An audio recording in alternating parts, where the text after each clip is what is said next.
Pattambi oxygen park നാടിന് സമർപ്പിച്ചു. Central orchard നവീകരണത്തിന്റെ ആദ്യഘട്ട പ്രവൃത്തി പൂർത്തീകരണത്തിന്റെ ഉദ്ഘാടനം കൃഷിമന്ത്രി പി പ്രസാദ് നിർവഹിച്ചു.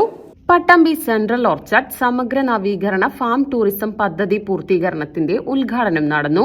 ഇതോടെ പട്ടാമ്പിയിലെ രണ്ടാമത്തെ പാർക്കും ആദ്യത്തെ ഓക്സിജൻ പാർക്കുമാണ് നാടിന് സമർപ്പിച്ചിരിക്കുന്നത്.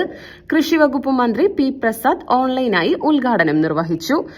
ഏറെ സന്തോഷകരമായ ഒരു മുഹൂർത്തമാണ് പട്ടാമ്പി സെൻട്രൽ ഓർച്ചാർഡിന്റെ സമഗ്ര വികസനത്തിന്റെ ഒന്നാം ഘട്ടം ഔപചാരികമായി ഉദ്ഘാടനം ചെയ്യപ്പെടുന്നു എന്നുള്ളത്. നേരിട്ട് അവിടെ എത്താൻ കഴിയാതിരിക്കുന്നതിൽ ക്ഷമിക്കുക. നിരവധിയായ നിരക്കുകൾ എല്ലാവർക്കും ഉള്ള സമയമാണെന്ന് നിങ്ങൾക്ക് അറിയാമല്ലോ. MLA പറയുമ്പോൾ അദ്ദേഹം തന്നെ അത് നിർവഹിച്ചുകൊള്ളാൻ ഞങ്ങളൊക്കെ പറഞ്ഞതാണ്. പക്ഷെ എന്നാൽ അദ്ദേഹത്തിന് ഓൺലൈനായിട്ട് എങ്ങനെയായാലും എത്തണം എന്നൊരു നിർബന്ധമായിരുന്നു. ശ്രീ മുഹമ്മദ് മുഹസിന്റെ നിർബന്ധത്തിൽ ഞങ്ങളെല്ലാം വഴങ്ങും. കാരണം ഒരു മണ്ഡലത്തിന്റെ വികസനത്തിന്റെ കാര്യത്തിൽ ഇങ്ങനെ ഫലപ്രദമായി ഇടപെടുന്ന ആളുകൾ വളരെ കുറവാണ്.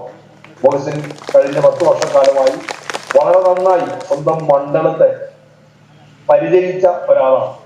അതുകൊണ്ട് തന്നെ മുഹസിൻ അങ്ങനെ പറയുമ്പോൾ ഇത്തരത്തിലെങ്കിലും ഈ പരിപാടിയിൽ പങ്കാളിയാവണമെന്ന് ഞാനും തീരുമാനിക്കുകയായിരുന്നു. ഔപചാരികമായ ഉദ്ഘാടനം ഇത്തരത്തിൽ നടത്തുമെങ്കിലും അവിടെ മറ്റു കാര്യങ്ങളെല്ലാം അതിന് ഉദ്ഘാടനം ചെയ്യും മുഹസിൻ തന്നെ നടത്തും. നിറഞ്ഞ സന്തോഷത്തോടു കൂടി ഇതിന്റെ ഔപചാരികമായ ഉദ്ഘാടന കർമ്മം നിർവഹിക്കുന്നതായി അറിയിക്കട്ടെ. പട്ടാമ്പി MLA മുഹമ്മദ് മുഹസിൻ ചടങ്ങിന് അധ്യക്ഷത വഹിച്ചു. 1962 ഏറ്റെടുത്ത് വിവിധതരം മാവിനങ്ങൾ അതിൻ്റെ ഒരു തോട്ടമായി ഇത് കൃഷിവകുപ്പ് ഏറ്റെടുത്ത് വളർത്തി കേരളത്തിലെ സർക്കാർ ഫാമുകളിൽ ഒരു പ്രധാനപ്പെട്ട ഫാമായി ഇത് മുന്നോട്ട് പോവുകയാണ്. എന്നാൽ ഈ ഫാമിന്റെ പ്രയോജനം പട്ടാമ്പിയിലെ എല്ലാ വിഭാഗം ആളുകൾക്കും ലഭ്യമാകുന്നില്ല എന്ന ഒരു കാര്യം കൂടി നമുക്കെല്ലാവർക്കും അറിയാം. മാത്രമല്ല, ഈ ഫാമിൽ വരുന്ന മാറ്റങ്ങൾ ജനങ്ങൾ അറിയുകയും ഈ ഫാമിൽ ഉൽപ്പന്നങ്ങൾ ഉണ്ടാക്കുന്നത് മാത്രമല്ല, അല്ലെങ്കിൽ ഇവിടുന്ന് ലഭ്യമാകുന്ന ഉൽപ്പന്നങ്ങൾ മാത്രമല്ല, ആളുകൾക്ക് കൃഷി ചെയ്യാനും അതോടൊപ്പം തന്നെ കൃഷിക്ക് സഹായകരമായ സംവിധാനങ്ങളും ഒക്കെ ഈ ഫാം വഴി നമുക്ക് ഉപയോഗിക്കാൻ കഴിയും എന്ന ഏറ്റവും പ്രധാനപ്പെട്ട ആ ലക്ഷ്യത്തോടു കൂടിയാണ് പട്ടാമ്പി സെൻട്രൽ ഓർച്ചാർഡ് സമഗ്ര നവീകരണത്തിന് വേണ്ടി നമ്മൾ മുന്നോട്ട് പോയത്.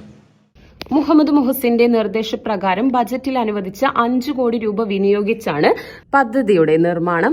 ജൈവ കൃഷി പരിശീലന യൂണിറ്റ് നിർമ്മാണം, നടപ്പാത, chain link fencing, poly house നിർമ്മാണം, സംയോജിത കൃഷി യൂണിറ്റ്, 13 ഏക്കർ സ്ഥലത്ത് കൃത്യത കൃഷി, കുഴൽ കിണർ നിർമ്മാണം, ഔഷധ സസ്യ ഗാർഡൻ, കുട്ടികൾക്കുള്ള പാർക്ക്, അലങ്കാര പുഷ്പങ്ങളുടെ കൃഷി, സ്മാർട്ട് കൃഷി പരിചയപ്പെടുത്തൽ, വിവിധ കാർഷിക സെൻസറുകൾ ഉപയോഗിച്ചുള്ള കൃഷി രീതികൾ, ഹൈടെക് ഫാമിംഗ് യൂണിറ്റ്, വിദേശ ഫലവൃക്ഷത്തോട്ടം എന്നീ പദ്ധതികളും ഉൾപ്പെടുത്തിയിട്ടുണ്ട്.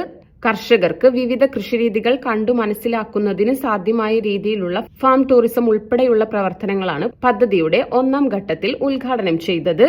ഇതോടൊപ്പം പ്രകൃതി കിസാൻ മേളയുടെ ഉദ്ഘാടനവും മന്ത്രി പി പ്രസാദ് ഓൺലൈനായി നിർവഹിച്ചു. Pattambi block panchayat president AP Ramdas master, Ongallur ഗ്രാമപഞ്ചായത്ത് പ്രസിഡന്റ് PP വിജയൻ, മുതുതല ഗ്രാമപഞ്ചായത്ത് പ്രസിഡന്റ് KP മണി, വിളയൂർ ഗ്രാമപഞ്ചായത്ത് പ്രസിഡന്റ് നീലടി സുധാകരൻ, CPIM പ്രതിനിധി D ഗോപാലകൃഷ്ണൻ, CPI പ്രതിനിധി MN Karunakaran, Israel Thomas, K Appu, C Arjunan, P രാജി, പാലക്കാട് പ്രിൻസിപ്പൽ കൃഷി ഓഫീസർ രാജി വർഗീസ് എന്നിവർ പങ്കെടുത്ത് സംസാരിച്ചു.